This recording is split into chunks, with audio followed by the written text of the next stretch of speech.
Hello and welcome back to this damn fool idealistic crusade. I wanted to try and put together some sort of initial impressions I got after seeing No Time to Die this morning on the day of release. So I saw it this morning and then had to go to work and stew over the film for the rest of the day. And so I'm now recording this this evening. This will be a spoiler-free talk or initial impression. It's a heck of a lot to digest with its very, I'd say, actually very overlong runtime. And I am not the typical audience member, seeing as my level of Bond fanaticism is, I don't really encounter many people where I can really go into my own level of Bond detail.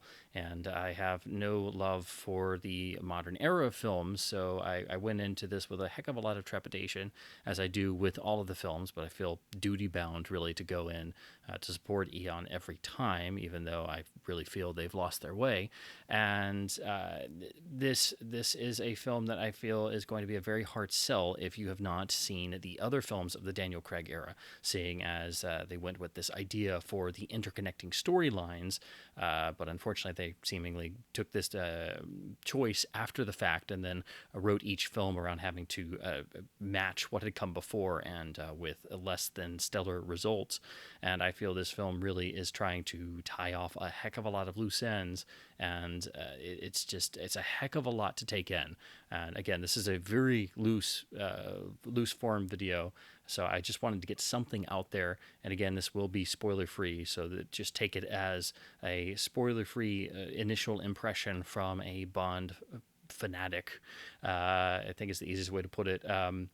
I would like to start with a quote from one of the absolute titans of the entire world of James Bond, someone who is not only criminally underrated and underappreciated, but I think the person whose voice I miss most, and I feel this person's loss is something the series has never gotten over, and that is the primary screenwriter of the original films, Richard Maibaum, who knew Bond better than anyone I think ever really did. And of course, I'm doing this in a cheeky way, but it's the perfect quote. It's a quote from the From Russia with Love Criterion band Laserdisc commentary when he was talking about his past relationship with Terrence Young and other films they worked on, especially during the Warwick days, under Cubby Broccoli as producer primarily. And it was about the film that they made together called, in fact, No Time to Die, which didn't turn out very well. And like most of the Warwick films, you can't really see it. It does not really have a good video release. It's very obscure. But it didn't turn out very well. And Maibaum said, No Time to Die was a picture that didn't turn out very well. And when I saw it, I felt like it was time to die. And for me, sitting through No Time to Die, I can completely agree with that sentiment, which is why I wanted to lead with that quote. I make no secret, I make no bones about it. Every film in the Craig era has been absolute torture for me. It's just been, I see what they were going for in Casino Royale. I didn't really that film, I felt like a piece of me died in the theater. But again, I understand what they're going for, but it just felt like the entire identity of not just the character, but the series itself had been stripped away, which was the intent. But I felt like it could have been much better fleshed out and much better put together. It felt very much in the influence of Batman Begins, and especially the Bourne Supremacy, which has an influence over the entire industry in terms of practically anything in the action genre. Of course, you can't say action adventure because people don't make adventure films anymore. But the Bourne influence has never left, right down to the fact that we still have shaky cam footage all over the place in almost every film that exists. But anyway, I have been just completely at a loss at what to make of what they were doing with the Craig films, especially when they came out with Quantum of Solace and made it a direct sequel, and then really once you get to Skyfall, this whole notion of the continuing story and retconning everything, and then try to dial in some of the classic elements little bit by bit, it just felt very jarring and very strange. And in my own personal headcanon, I've always viewed this whole thing as its own separate entity that I only bother with when the next new film comes out, and I just re-engross myself in the world of modern Bond that I really have no connection with, and I really can't stand, if I'm perfectly honest.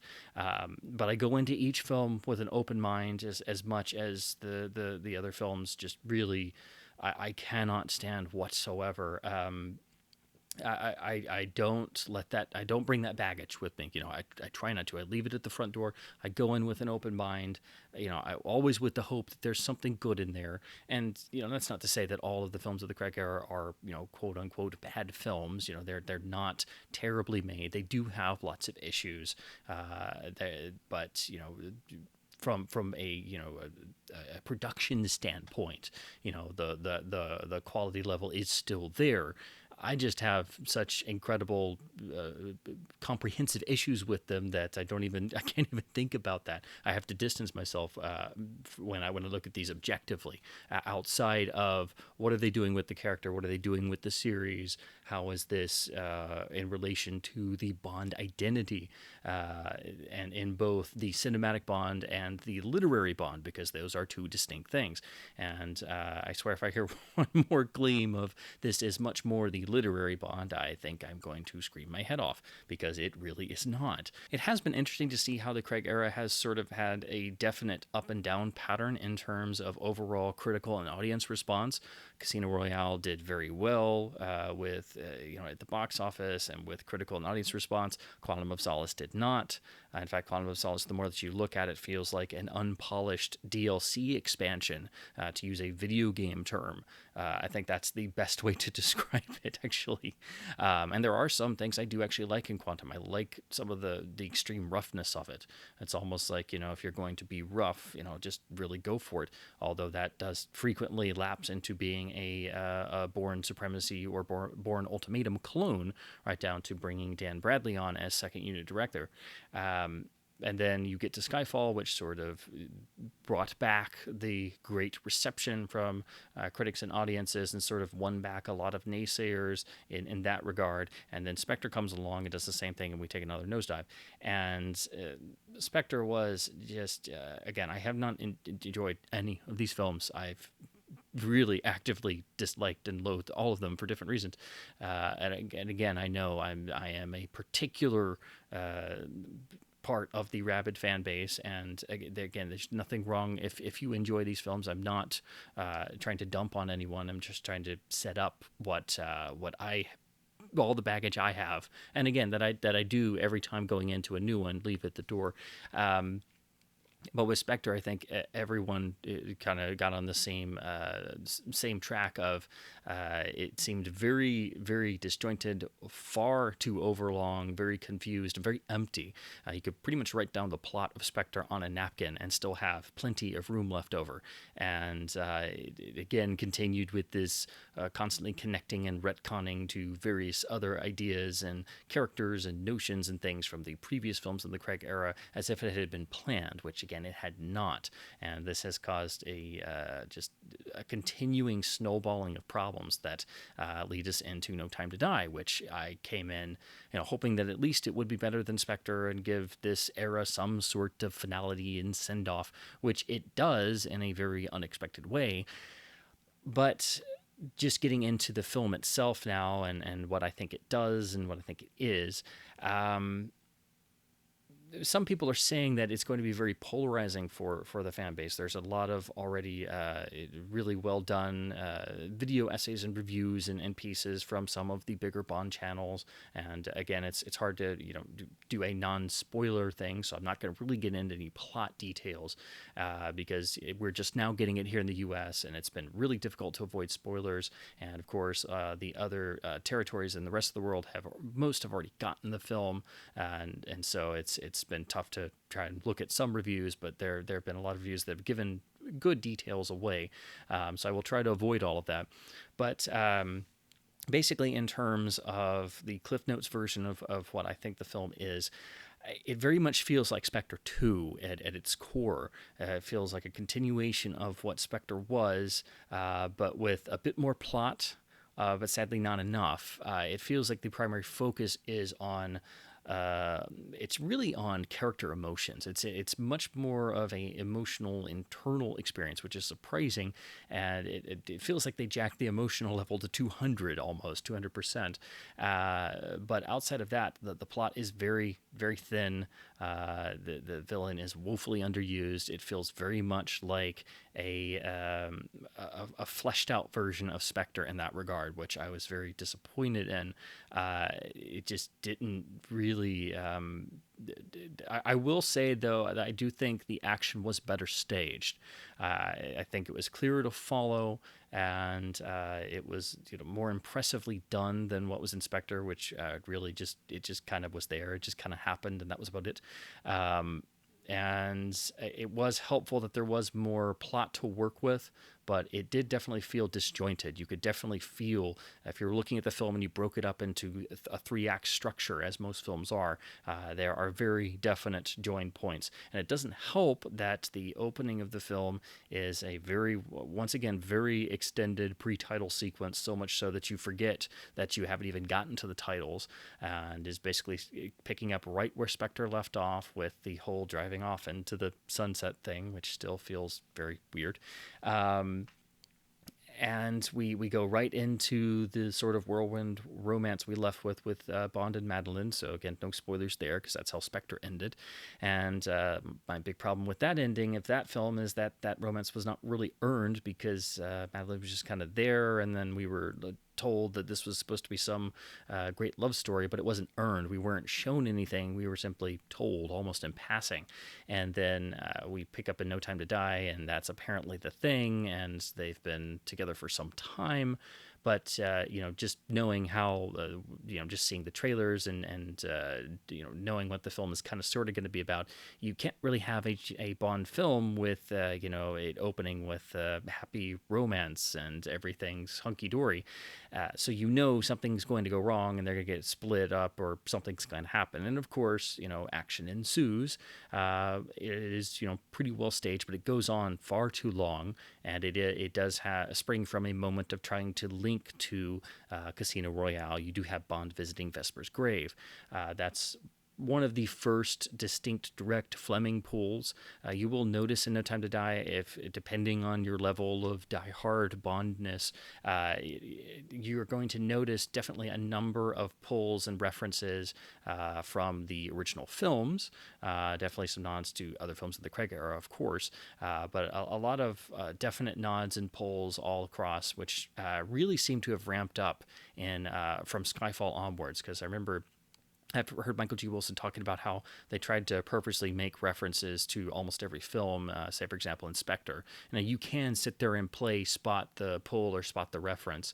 But in this film, I noticed several distinct, right off the back, several distinct nods and pulls and direct lifts, primarily from On Her Majesty's Secret Service, but also a lot from For Your Eyes Only as well, and really a lot of other films. There's direct nods and lifts from The Living Daylights, License to Kill, Dr. No, even a number from, there's one or two from Spy Who Loved Me, and even several from Moonraker, but most surprising, especially with them going for the On Her Majesty's Secret Service vibe, and I'm pretty sure this is probably down to Neil Purvis and Robert Wade, who love to pull unused Fleming elements. That's kind of their thing. I think, because if you look closely, Die Another Day is Fleming's Man with the Golden Gun married to Fleming's Moonraker plot. I've gone over that before in my Die Another Day commentary. That's my own personal theory, but it seems like that's what they did. And in this film, there are multiple credited screenwriters, 4 actually, but Purvis and Wade, I would assume, did the primary draft, because very surprisingly, what they seem to pull mostly from in terms of the Fleming inspiration is not On Her Majesty's Secret Service, like the constant references would have you think, but actually Fleming's You Only Live Twice, which, of course, was another Fleming moment in the novels. It is the penultimate James Bond novel in terms of the actual novels, not counting the Octopus and the Living Daylights short story collection that was published posthumously.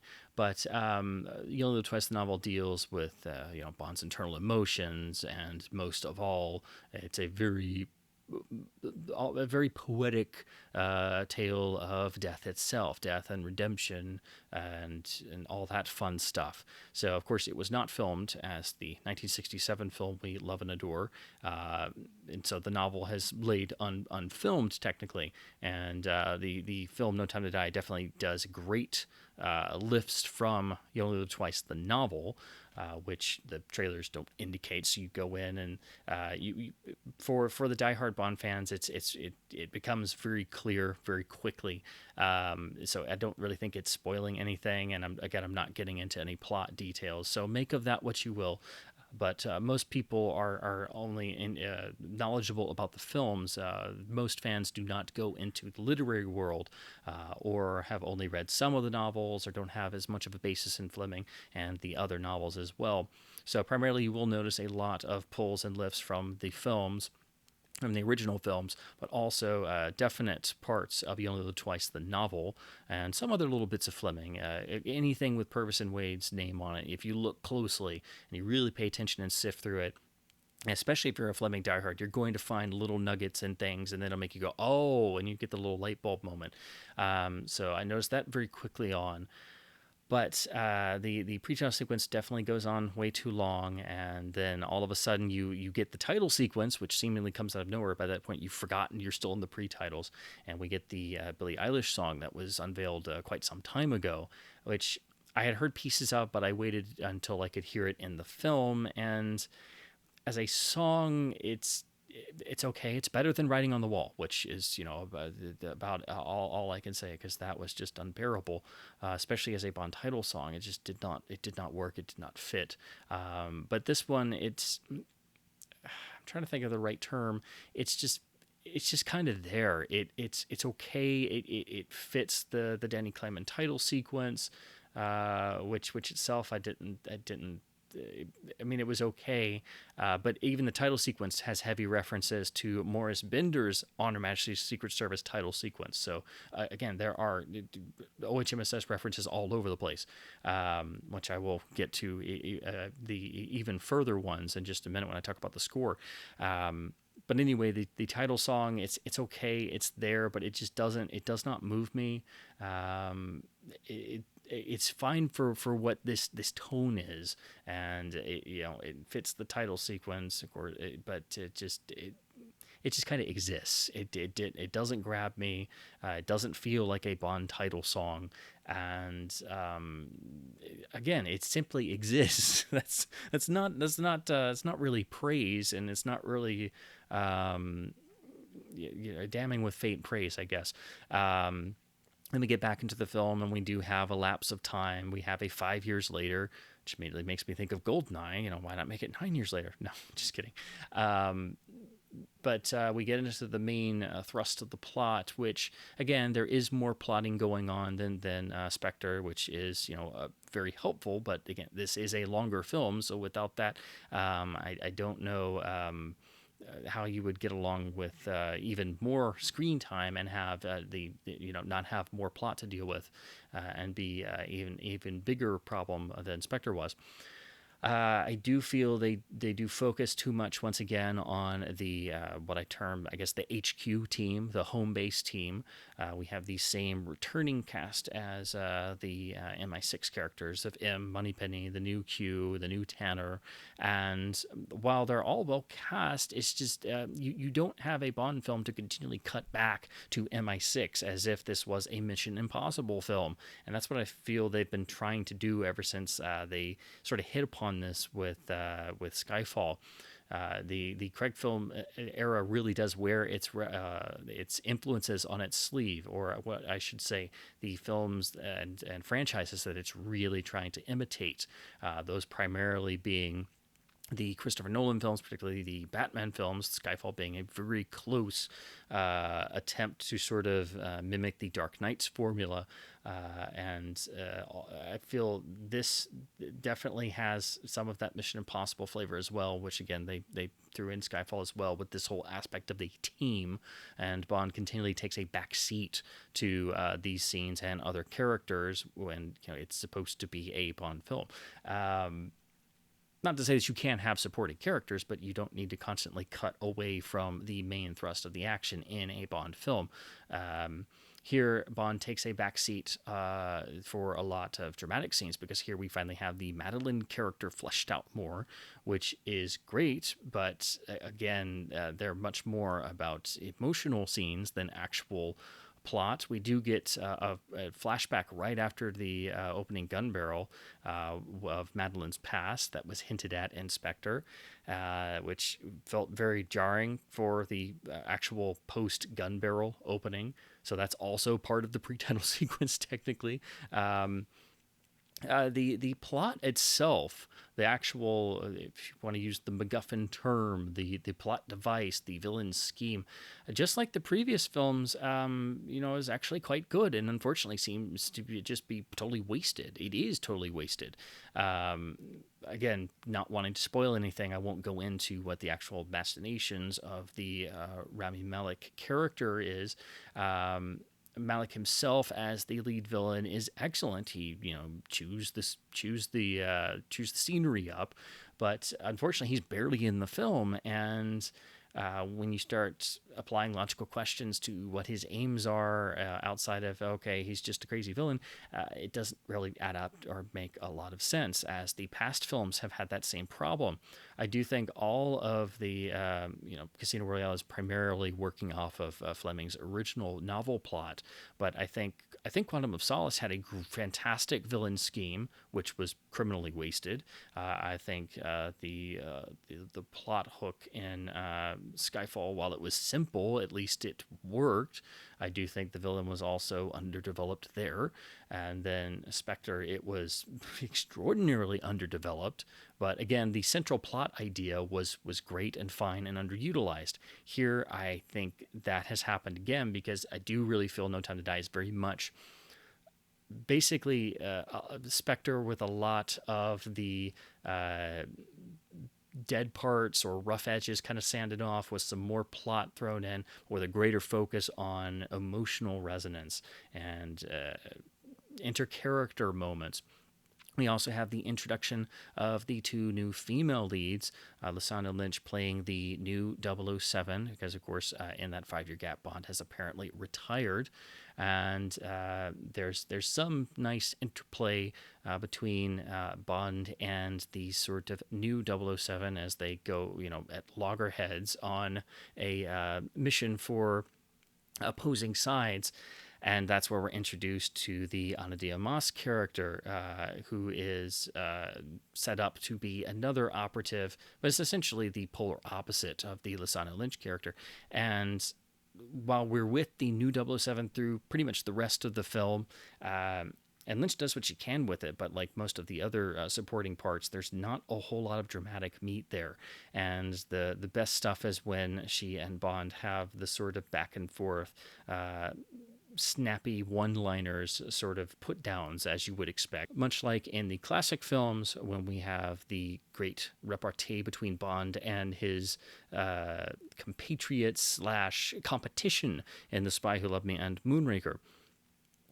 But unfortunately, it never really reaches those heights of snappy one-liners. They're a lot of the humor very much feels like it's trying to do what the Marvel films do, and unfortunately it suffers the same problem, where when the humor comes up, and this was a problem in Spectre and Skyfall as well, the whole movie just kind of stops and pauses for the, we're going to have some jokes mixed in here.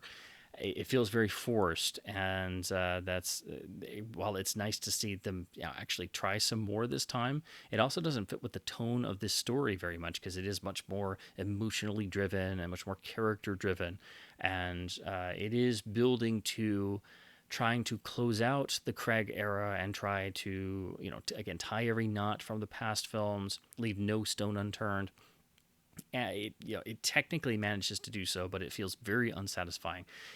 And we just, again, it's hard to discuss this without getting into plot details and the film's excessive runtime, also with having to let this stuff sink in. It's a whole lot to take in, particularly as a Bond fan, and particularly since we've had to wait so long for this film. And now there's been, technically a 6-year gap between Spectre and No Time to Die due to the primarily the COVID pandemic, pushing the date back further and further and further until now we're here in October of 2021. And again, this is a totally rambling video, so I do apologize for that nature, but this is much more of a informal sort of first knee-jerk response, and me trying to explain it in a video and get something out there and just condense some of my thoughts without getting into any of the plot. In terms of other side characters, I do feel there is definitely more waste in the film. I think that definitely the character Felix Leiter is totally wasted, as is the entirety of Spectre and Blofeld himself. Christoph Waltz returns as Blofeld, just as Jeffrey Wright returns as Felix Leiter, and both are just wasted, along with the entire Spectre organization. So I don't know why we had an entire film, about Spectre coming back and Blofeld coming back last time, only to essentially just, kind of throw that away in this film. But, since this is the last film of this era, maybe it's supposed to be a self-contained thing. And I think that's what they're really leading up to, particularly with this film's ending. And again, the ending is probably when you really think about it, is definitely the biggest point of consternation every audience member is going to have with this film, whether they love it or hate it. And it's definitely the point where every single diehard Bond fan is really going to struggle. And so I really can't get into it in terms of the plot, which I'll have to do probably in another video or another review, where I can do a much more balanced and thought out analysis instead of me doing my sort of very rambling knee-jerk response to first seeing the film on the day of release. Now, in terms of Craig's performance as well and how this Bond acts in this particular film, I was quite surprised. There was, again, a greater sense of emotional depth and resonance, which I wasn't expecting this time around. It does definitely seem like he found a sort of rhythm in Skyfall, that whole notion of the third Bond film in an actor's tenure is where everything really starts to fall into place and clicks, and there's a sort of internal rhythm that develops. I think there is some truth to that. I don't think it's a definite law or it applies every time, but I do think in the Craig era, if you look at the films and you watch them back to back, which I did actually marathon the first four, which I don't ever do, but I was like, I need to prepare for this and remind myself of other things, because I don't really watch the Craig films. I definitely don't rewatch them. I rewatch the original films every year, but I don't rewatch the Craig films. So I wanted to give myself a completely fresh approach and freshen up on the first four, and just really go in and try and get any nuance that I might have missed without looking at the first four beforehand.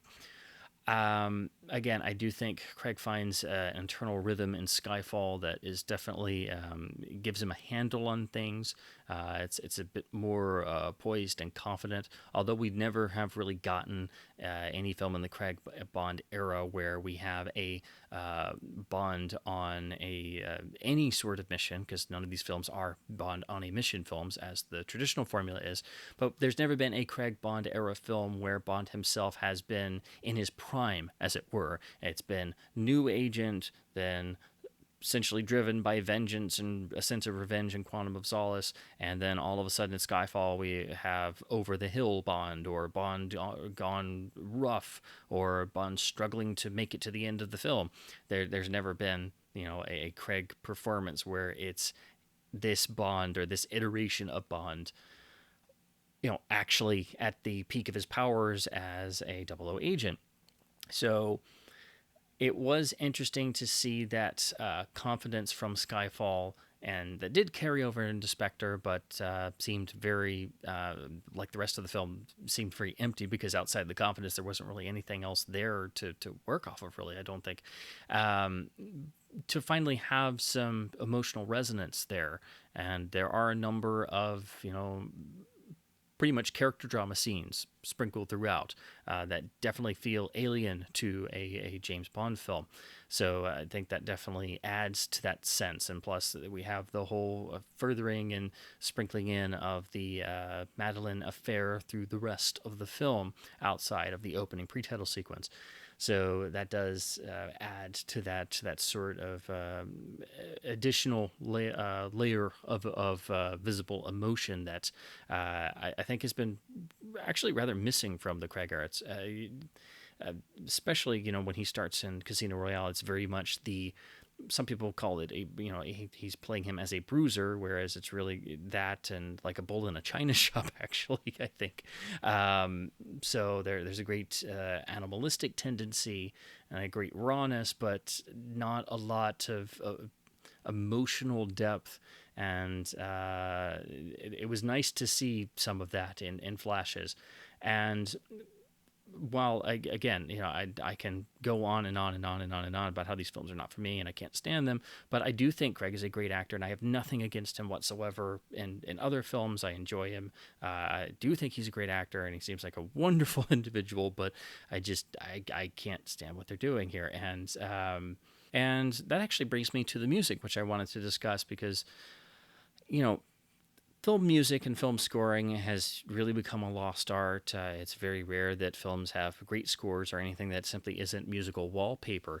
And this film brings Hans Zimmer to the Bond team to score the film. And it does, for the most part, sort of follow in the tradition of the previous films scored by Thomas Newman, I think.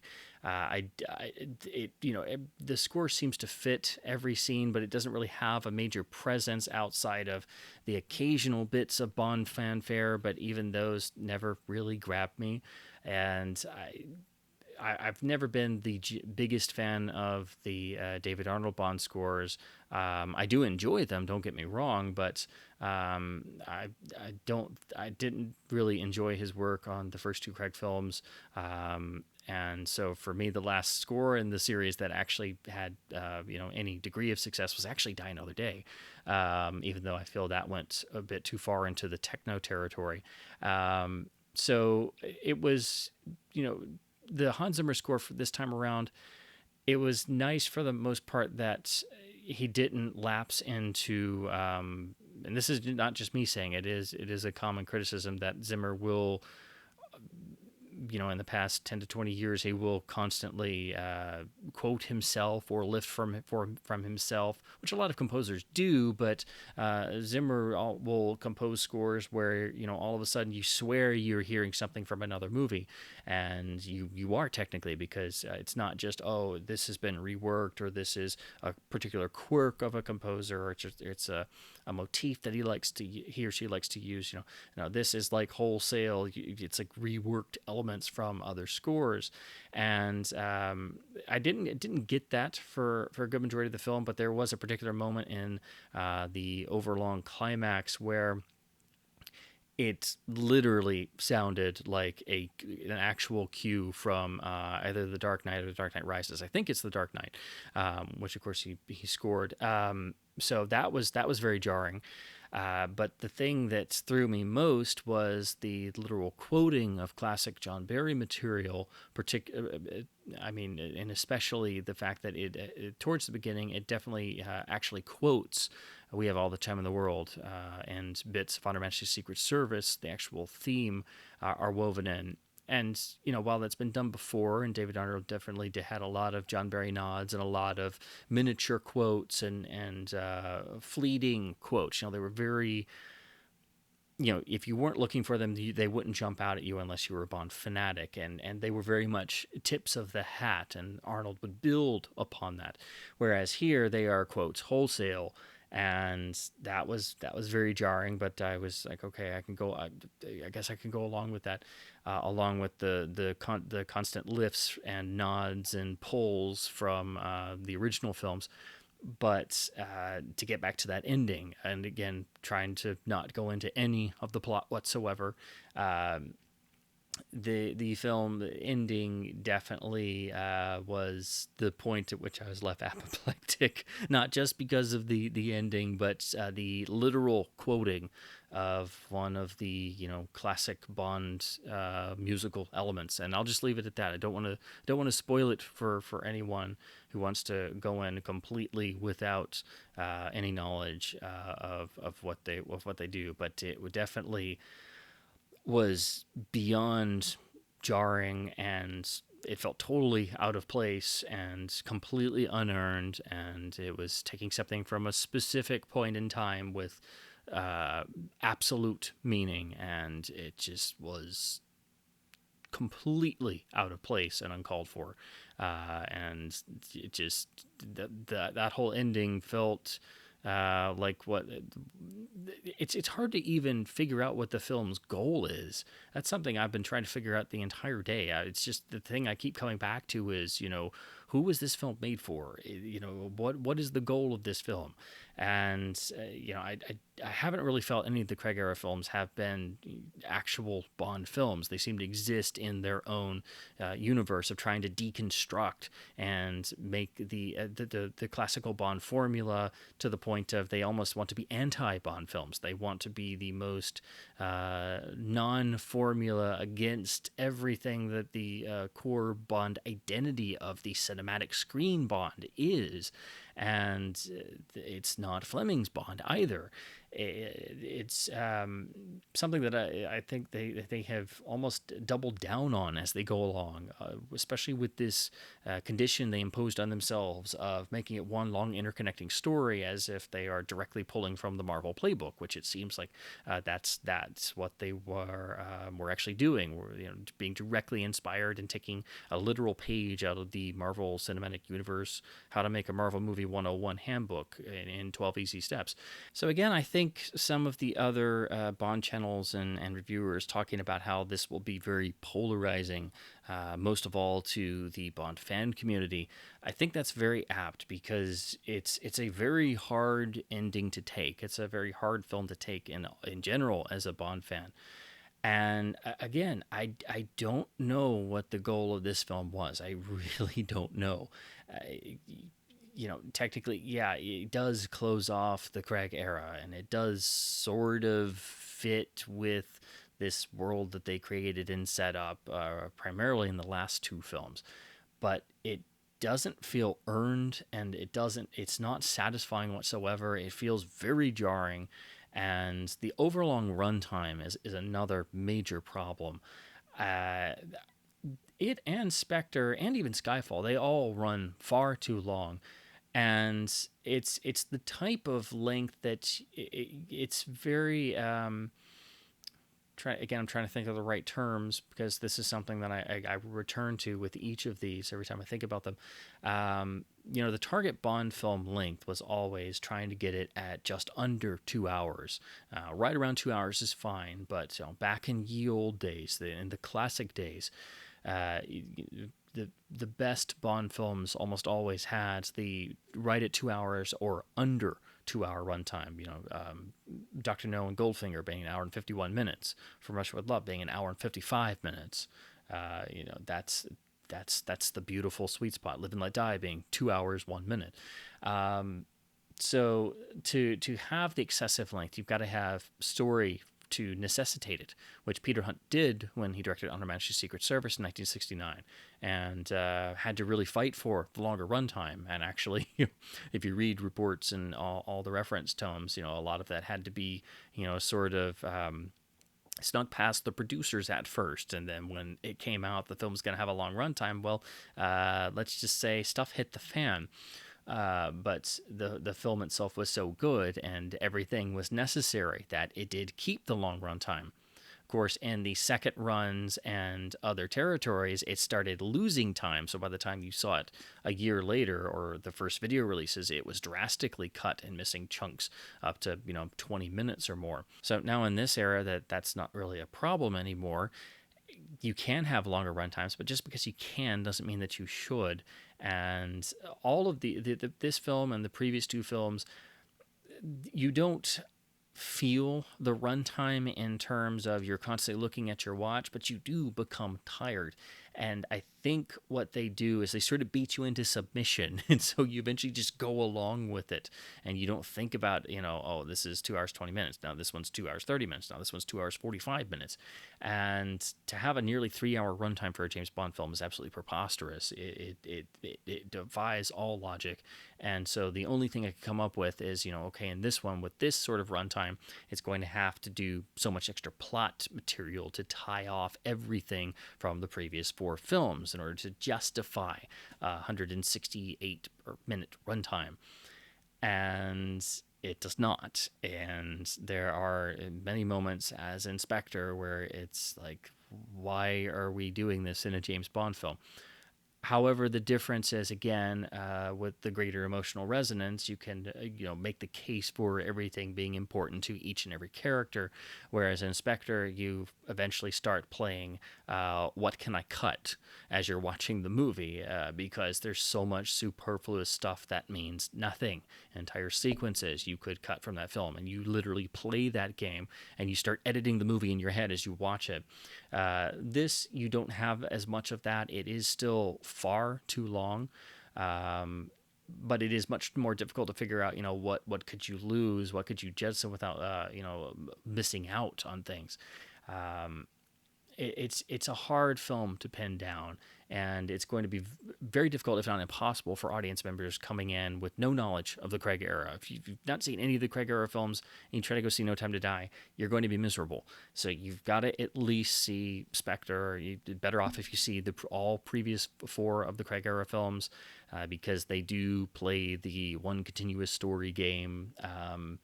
And so you can see it without seeing the first 4 films, but you're doing yourself a disservice if you do so. Personally, I really don't know what just regular audience members are going to make of this, just coming in, thinking it's a James Bond film, because I definitely see audience members coming out of the previous 4 films, especially if they expected something like the original series. You can see just the somber looks, everybody coming out. But everybody has somber looks coming out of the Craig era films, no matter what. They're not happy-go-lucky, and they don't have any escapism factors, and there's no that need, that itch is never satisfied in that sense. But in this film, everyone will come out with a somber look. It's pretty much guaranteed. Again, not to get into any plot materials or anything.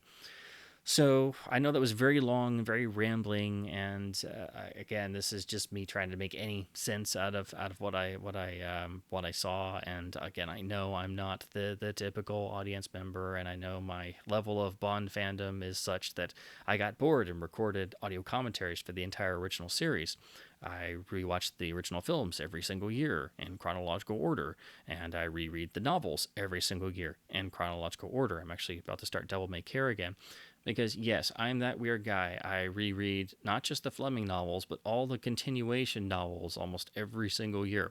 And with that, that is my super rambling, knee-jerk, first response, initial reaction, without any plot spoilers, as best as I could manage, for No Time to Die. Please leave any comments you have. Again, try to keep it, without spoilers, because we're just now getting it here in the U.S., so there's still a great majority of people who've not gotten a chance to see the film yet. But please. Any comments are always welcome. Leave, your response to the film, or your hopes for the film if you haven't seen it yet, or maybe your sort of general takeaway. Again, trying to keep it non-spoiler, because it's been very difficult to avoid spoilers for this film, especially because the long lead up, the many delays, and then trying to stay off the internet the past week because everybody saw it in the UK and wanted to talk about it. So then it's just been everywhere. So I've pretty much been, staying offline completely for the past week or so. So now I'm just throwing myself into the whole Bond fandom and online and forums and such, and just trying to see everybody else digest the film along with me. So at least that's helpful. At least Bond fans are able to talk to one another, because unfortunately in everyday life you simply can't speak Bondian, because there are very few. I know no one who is fluent in Bondian, and I can't go into my level of Bond analysis unless I'm on a Bond forum, pretty much. So I wanted to get this video out. I wanted to get something for No Time to Die because it has been such a long wait, and it is such a major topic to discuss, and it is a heck of a lot to digest. Going in cold, just my own forewarning is definitely block out some time afterwards to digest what you've just seen, because when you see it in the theater, and especially once they add the trailers, it is pretty much going to be about 3 hours in your local theater. So it's going to be about a 3 hour trip, and then just imagine digesting all of that in the hours and days and weeks to come. And a lot of people are already going and already have seen it multiple times. So if you're that type of viewer, or you need to see something several times in order to fully digest everything, this will be definitely one where you're definitely gonna have to do that because of the excessive length. It is a lot to take in all at once. And with that, I would like to leave with some words and thoughts from the person who I thought of as soon as the film was over, and the person who I probably sound and look and act most like when I'm sitting through one of the films in the Craig era. And that is the great, obsessed, warped genius of Chief Inspector Dreyfus from the Pink Panther film series, and his famed, absolute, and total maniacal hatred of what poor Jacques Clouseau does to Inspector Dreyfus mirrors some of my own feeling with these films. And so when No Time to Die ended, and I walked outside into the bright sunshine out of the theater, it was just like that one of those great moments when Dreyfus thinks that Clouseau is no more, and now he can live his life once again and be free. And so I'm just like, free! I feel like a little bird. At least there's no Clouseau. You see my eye. You have a perfectly good eye. Now I can sleep again. So as always, thank you ever so much for watching. I hope this has been somewhat helpful or informative. Again, it's just me rambling out my first responses and initial reaction, and something I would have done with the previous films had I really been active on YouTube at the time. But I just wanted to put something together. And again, please leave your thoughts in the comments below, and definitely keep it non-spoiler where at all possible. And as always, thank you ever so much for watching. Now I'm off to find where the heck I put my darn locator card, because it's time to die, apparently.